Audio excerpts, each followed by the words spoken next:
Hello everyone and welcome to the Cherryheart podcast. I am Sandra and this is my craft room where I chat to you about my crochet, knitting, sewing and other crafty endeavours. You can find the show notes for the things I talk about in this podcast below the video in the down bar. You can also find my patterns and tutorials, blog posts, should there be any, on my website, which is cherryheart.co.uk. So thank you very much for joining me today. Thanks for coming back if you're a returning viewer, and thanks for checking it out if you're new. I hope you enjoy it. If you'd like to support the podcast, you can always give me a thumbs up or leave a comment. You can subscribe if you'd like to see more videos, and you can also hit the notification bell if you want a notification when I post a video. So that's it, let's get into the crafty things. So the first thing to chat about is this that you see behind me. So this is my mini hexagon flower quilt. Last time I was here I was saying about doing a tutorial for the little half flowers, the half hexagons and half flowers along the edge, and how I squared off these ends. So I have done those tutorials now and they are up on the channel. Put those up last week, or possibly the week before actually. Yeah, so those are up. So if you are making one and you're following along and you'd like the tutorials for that, they're there. And I have also now got my quilt backing on. So I had very many ends. I've been great for about 3/4 of the blanket, sewing in all the ends as I went along, and then I sort of had a lapse as I got to the end. I sort of lost my way a bit with this project and lost enthusiasm for it. So I stopped sewing in ends so I could get more progress, you know, on the size of it.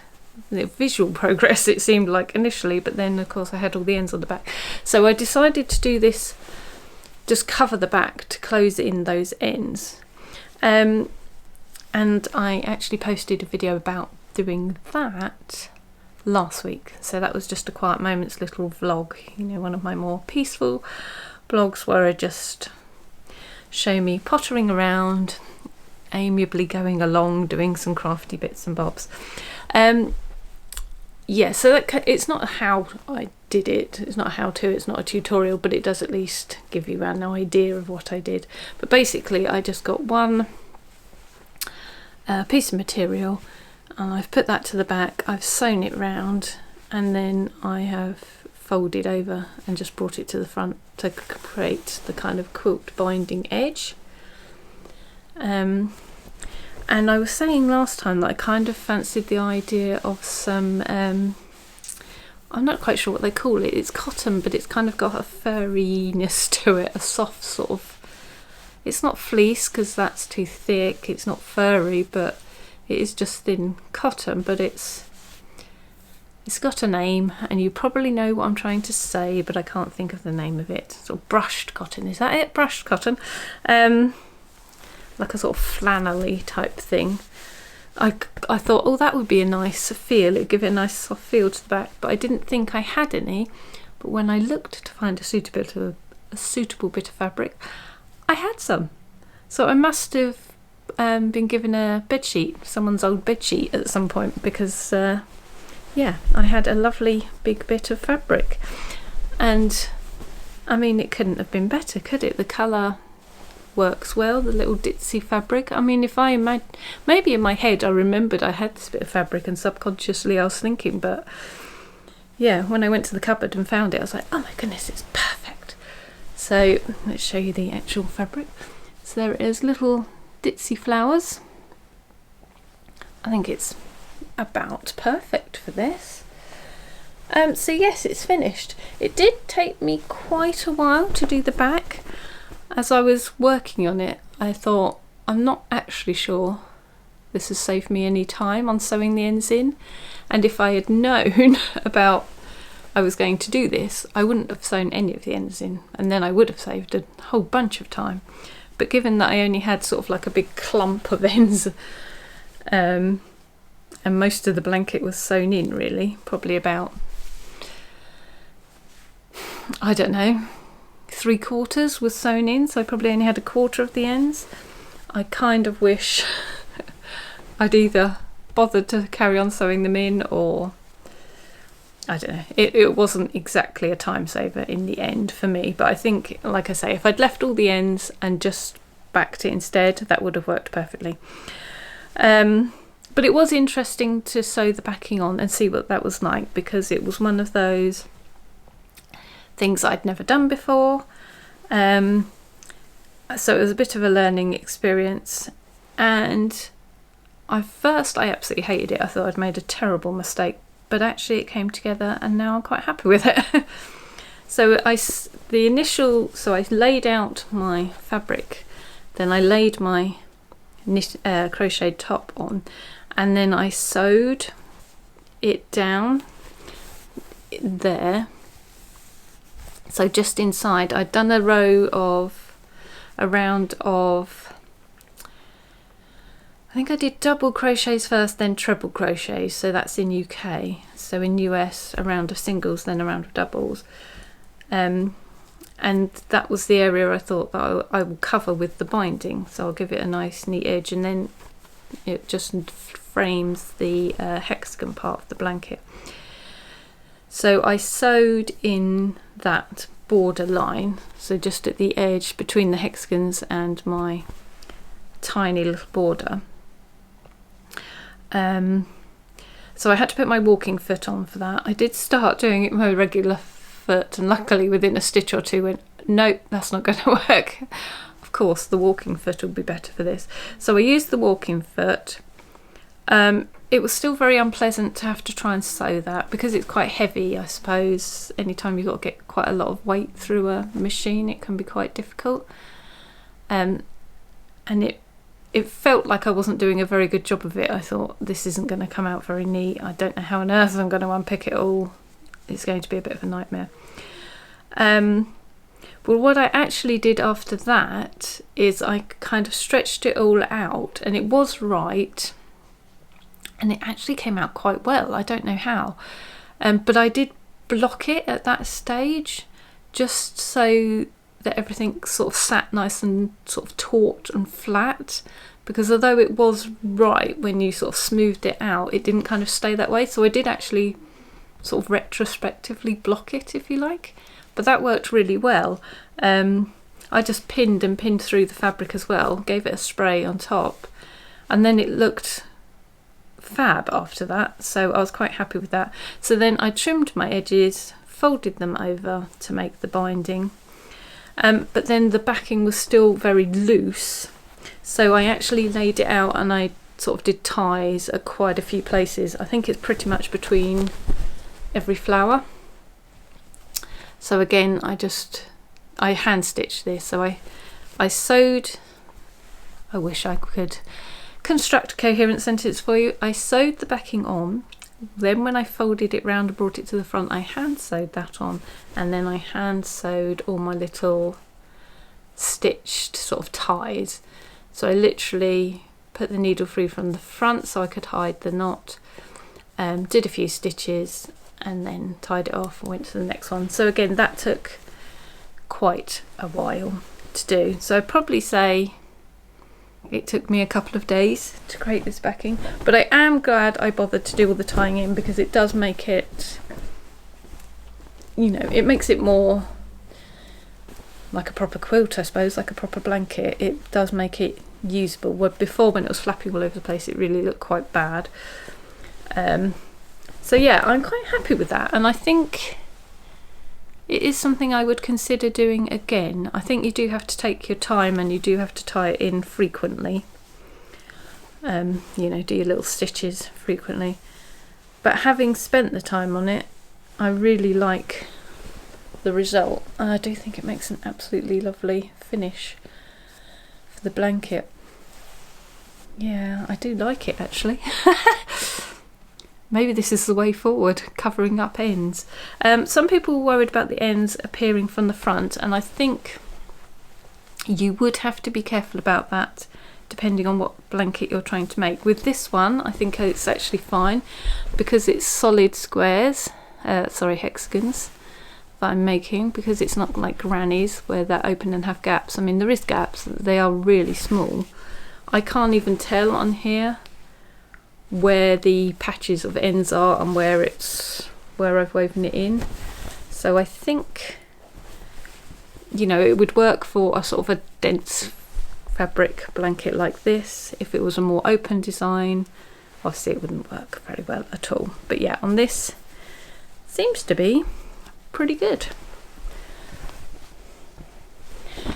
So if you are interested in, there isn't a pattern for this per se, I haven't got a written pattern, but like I say, I have done the YouTube tutorials for it, so for making the hexagons, making the flowers, how I'm joining it, the half hexagons and half flowers, and then squaring off the ends. I have a tutorial for all of that, and I'll link to all of that stuff below. All of that good stuff will be below. My next project is a sewing project. So I have made another one of my needle cases. So I made some of these a little while ago because I got these new pink needles which I really liked, and I needed a case to put them in, because they always come in some sort of manufacturer's case, but they're usually quite big and bulky or not made with very nice materials. Mostly they're huge, so I made a set for, this was a nice Knit Pro coffee set that I got. So there are all these lovely nice wooden needles in different shades, but the set it came in was absolutely humongous. You know, it's not easy to cart round, whereas actually they can be in a very small space like this. And the other thing I always wanted, I've made needle cases before and I've kept my needles in all right, but it's always difficult to know where to put the cables and the connectors, the end stops and everything. So I always wanted a little, I think a little pouch to put them all in. I'd made a case before where I had a little pocket, and that was okay, but it's not very good for the sort of end caps want to come out, so I wanted something that had a flap.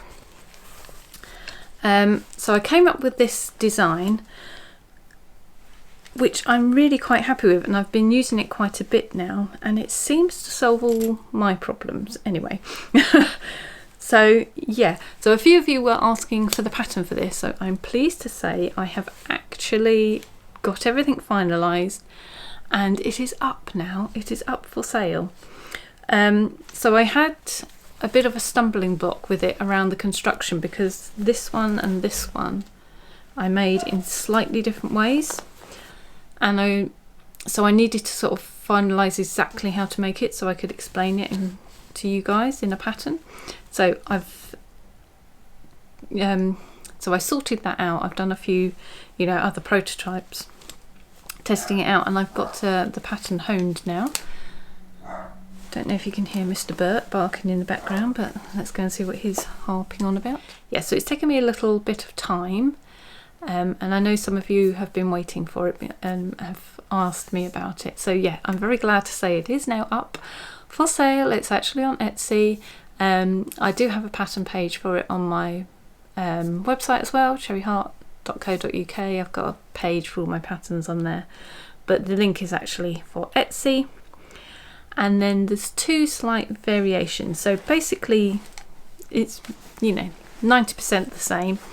It's just how these little pockets go, these little sections here. So they're all in this format. They're all it's just for interchangeable needles, and the idea is that it holds everything you need for your interchangeable needles, not just, you know, the tips.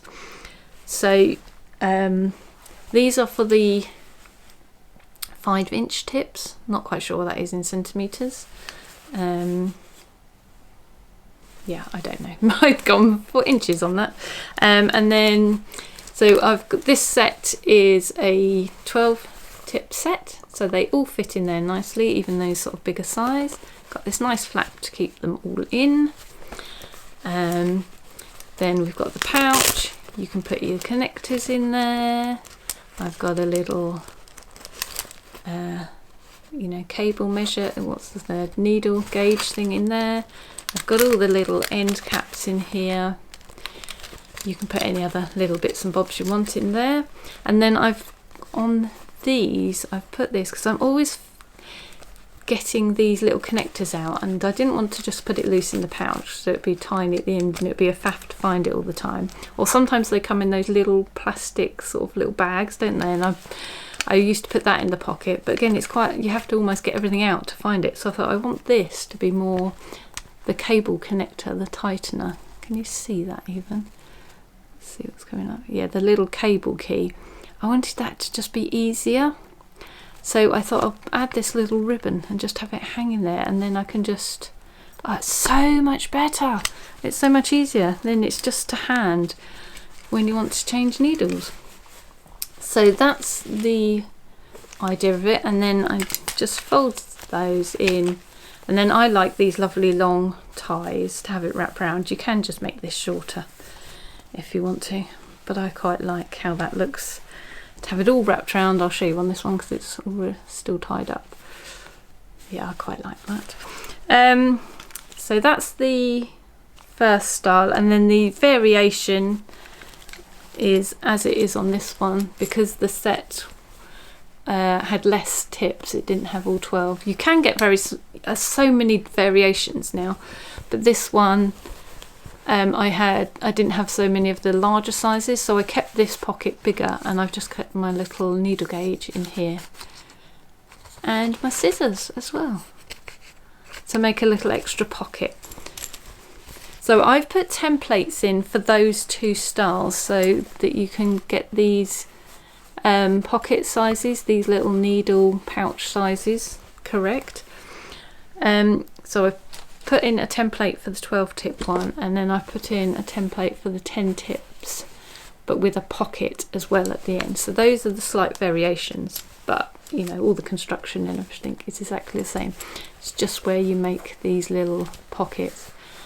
And then depending on what needle set you have, you might need to adjust these slightly to fit your set, because I had a look at sort of a lot of different cases, interchangeable sets, and these cover like a majority of them, an awful lot of them are covered with the two templates I've included, but there's the occasional one that is a bit different. So, you know, depending on what you've got, what manufacturer it is, whatever, you might need to tweak it to fit your exact ones. But on the templates I've put the size that I've made the gaps, so if you need to sort of go, oh, I've got more of this sort of needle but I haven't got that one, I can leave that on. You can sort of see how to adjust it for yourself then.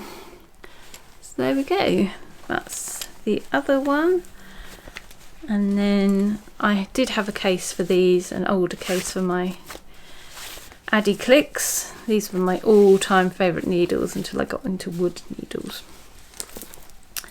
And I've made it in this lovely fabric. I don't know what fabric this is, but it's one of my all-time favourites. So I've made it out of that. The Addy Click needles are lovely actually, because unlike most where you twist them on and you have to use the cable key to tighten it up, these ones you just can slot them in, push and turn, and they're ready to go. I don't know why more needle manufacturers don't use that as a system. It's so much easier. So because I didn't need my cable key on my ribbon, I've just put some little stitch markers instead. Yeah, some little stitch markers. So yeah, so you could have your cable key and some stitch markers on there.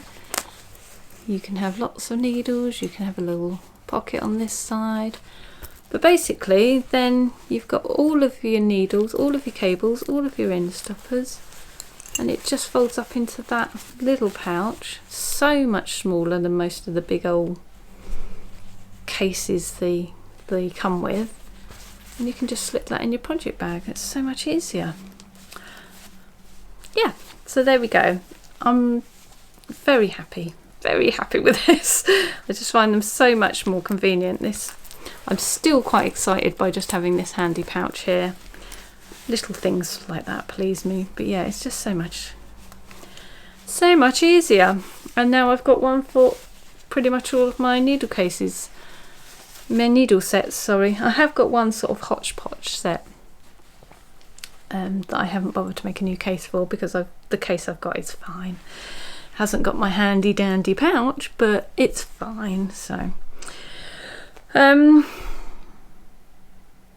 yes, while we're on the subject of Etsy, not that we are really, we're on the subject of needle cases, but as I happen to mention Etsy and it's coming up to that time of year, I thought I'd release the final patterns that I had lined up for Etsy, and that was 2 Christmassy, wintry themed ones.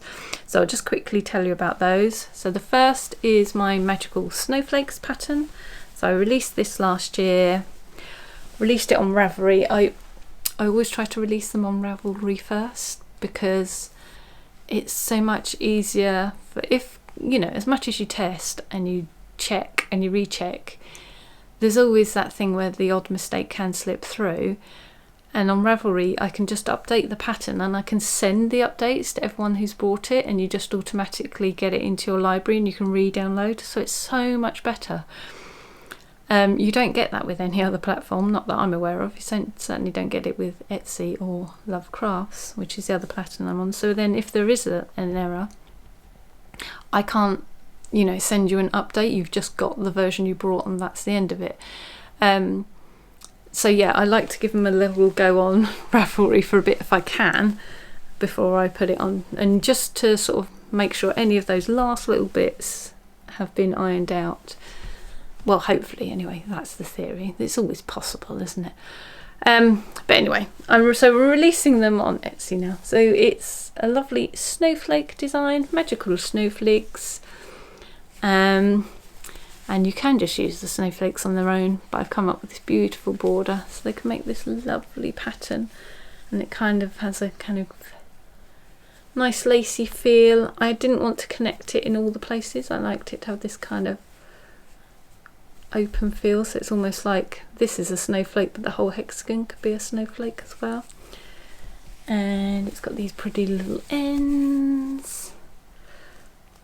Yeah, I'm actually started another one of these because I've got this nice sort of icy blue themed, wintry snowflakey themed one, but I also wanted like a rainbow of snowflakes. This is where my magical snowflakes element came in, that there would be a magical rainbow of snowflakes. So I have started that last year as well, I think. So I need to get that back out and finish that off. Anyway, so that pattern is up on Etsy, so if you particularly want your patterns from Etsy you can get it there, but it's existing on Ravelry as well. So if you prefer using Ravelry, you prefer using Love Crafts, it's there. And then the other one is another Christmas themed one. Christmas themed one. It was designed for Christmas yarn advent calendars, so it's designed for a 4-ply advent calendar of 20 gram, 24 days of 20 grams minis. And this one's harder to show because it's a lovely wrap, the Baubles and Berries wrap. So let's show the whole thing. We'll start with the pinks and we go up through the pages into some yellows, into greens, and ending in blue and a little bit of lilac on the end there. Yeah, so those are my 24 colours, and yeah, it's just made in stripes, so you can literally start it on day one, and every time you open your advent you can add your new colour, and then at the end of the 24 days it'll all be finished. And if you just weave in those little ends each day, on the 24th day the whole thing will be done. Yeah, assuming you manage to keep up with it on that busy time that is December. But yeah, that was the theory behind it, so that it would be as sort of low maintenance, if you like, or as easy as possible. You literally just, you could open it, you could make that bit, weave in those ends that day, and you know, you could sort of have half a chance of maybe keeping on top of it. Yeah, I didn't want to sort of finish and then have to add the border and everything afterwards, so it's all, you make it all as you go, you're sort of completing it all the time, so that's quite good. But yeah, so that's on Etsy now. It's already on Ravelry, already on Lovecrafts, but it is on Etsy now if you would prefer that as a platform. So let's pop that up there as well. The last two projects to talk about are whips. So you've seen the start of these before. I'll go with the knitting one first. There isn't an awful lot new to say about this other than there's a little bit more progress. So this, I just had a little snake last time that I showed you. So I have I joined under the arms? Yeah, I've just joined under the arms, and I've just got lots of body to knit now. Just show you the pattern picture. So the body is quite plain and the interest is in the sleeves there. So this one can be quite a low-key one now. I've literally got to do a load of stocking stitch round and round until that's long enough. So that might not progress that quickly now, but it's a nice one to just have for a bit of mindless knitting in between things, or, you know, just something to pick up and be easy. So the pattern is the Peak Sweater. That's by SuviKnits, and the yarn is by the Grey Sheep. It's their Hampshire 4-ply. I think this colourway is just Peachy, and then I'm just holding it double with a little Drops Kid Silk Mohair to get the correct yarn weight and this nice sort of mild look. So yeah, nothing else really to say about that, just happy with it, and that can progress slowly. And then the other pattern it's not a pattern, it's a project. The other project to talk about is my crochet project, my crochet blanket. So I started this and showed it to you last time. I've made a little bit more progress on the size since last time I've showed you. I think I've made a little bit more anyway. I think it was sort of a bit smaller before. So I added on the squares that I had made up at the time, and this I've kind of just made up just to see how it's coming along, see if it's how I like it, and it is. I absolutely love it. So it's just your basic old granny square pattern. So the way I make my granny, so all the corners are nice and even and everything, is on my... No, it's not on my blog. Well, it probably is on my blog, but I have got a video, a YouTube video for it. A video tutorial is what I'm stumbling over saying. Yeah, so if you wanted to know how I make my grannies, there's a video tutorial for how I make my granny, how I start them, and everything. And then I've did a separate video just showing how I do it when I'm changing each round like these. So I'll link both of those below. In case you're interested, but yeah, just simple, and I'm just joining them. So I'm doing the 2 rounds.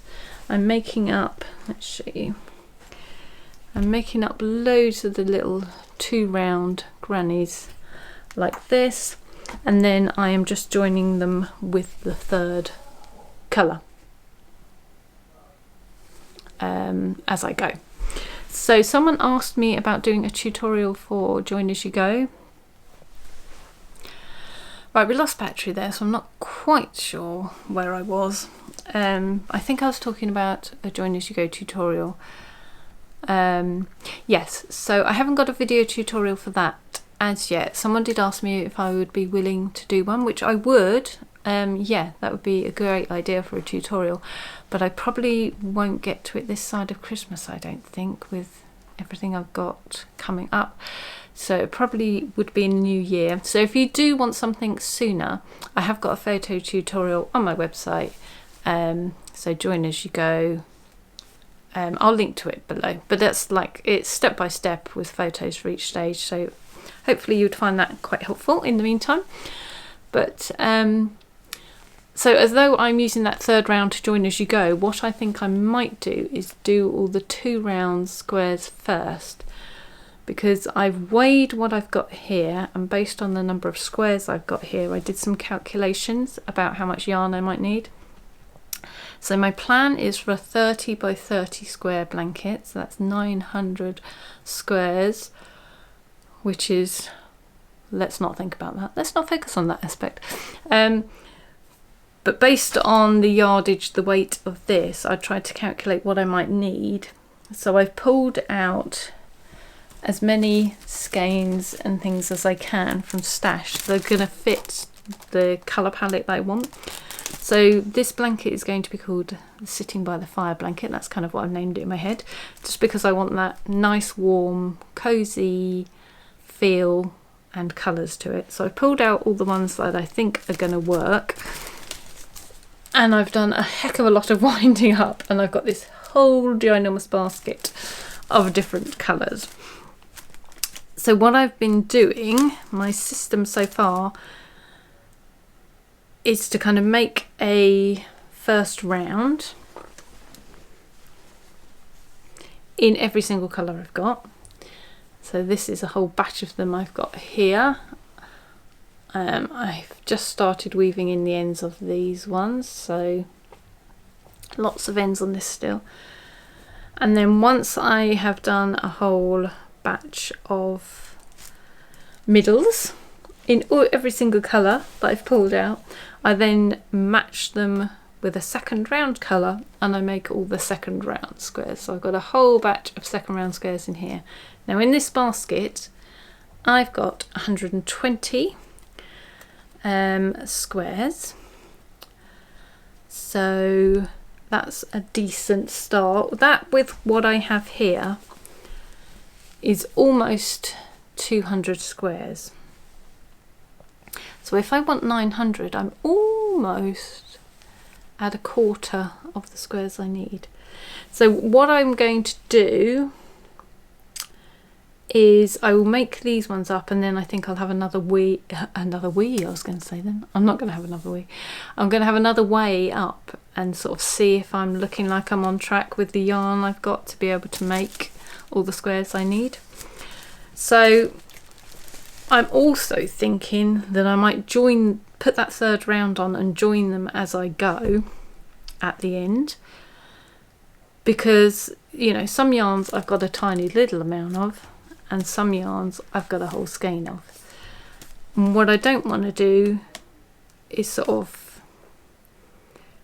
I don't want to agonise over the colour choices and colour placement too much. I'm happy to be quite free with that, but I do want the yarns to be kind of distributed. So what I don't want to do is sort of make some squares up, join them, you know, start in the corner, work my way out, run out of all those colours, add some more skeins in, make those, and then that's going to sort of change the colours. Like, I'm going to have different mixtures. So what I want to do is kind of make the distribution kind of as even and as broad as I can.